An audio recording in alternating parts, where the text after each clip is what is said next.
झांसी क्षेत्र में झलकारी बाई नाम की एक महिला थी। उनका जन्म 1830 में एक दलित परिवार में हुआ था। उन दिनों उन्हें स्कूल जाने की अनुमति नहीं थी।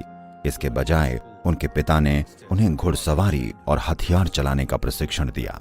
स्थानीय कथाएं बताती हैं कि उन्होंने एक बार एक बाघ को मार गिराया था जो गांव के लोगों पर हमला कर रहा था। उनकी शादी झांसी की सेना के एक सैनिक से हुई थी और तभी रानी लक्ष्मीबाई का ध्यान उन पर गया कि झलकारी बाई एक बहुत बहादुर महिला है। जब रानी लक्ष्मीबाई को उनकी बहादुरी और कुशलताओं के बारे में पता चला, उन्होंने झलकारी बाई को युद्ध कला का और भी अच्छा प्रशिक्षण दिलवाया।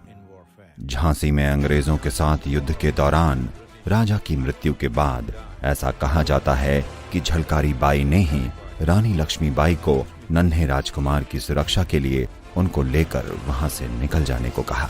एक वीरतापूर्ण कदम उठाते हुए झलकारी बाई ने रानी लक्ष्मीबाई की तरह पोशाक धारण की और युद्ध का नेतृत्व किया।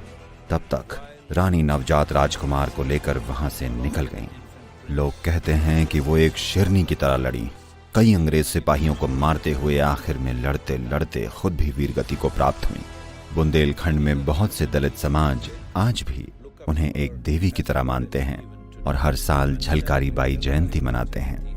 हम नहीं जानते कि ऐसे ही कितने गुमनाम नायकों ने भारत की आजादी के लिए अपने जीवन का बलिदान दिया।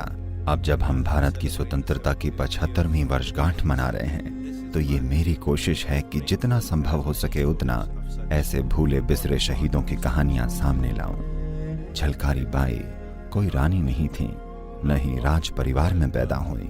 वो एक नीची जाति के परिवार में पैदा हुई, लेकिन अंग्रेजों से लड़ते हुए वीरता की ऊंचाइयों तक बढ़ी और उस क्षेत्र में वो अमर हो गई। ये समय है कि देश उन्हें याद करे। यही वो समय है कि देश युद्ध में उनके वीरतापूर्ण कार्य, उनके साहस और उनकी कुशलताओं का जश्न मनाए। उनके इस परम बलिदान की वजह से ही रानी लक्ष्मीबाई जीवित रहीं और आगे की लड़ाई लड़ सकें। हम भारत की इस महान महिला को नमन करते हैं। नमस्कार।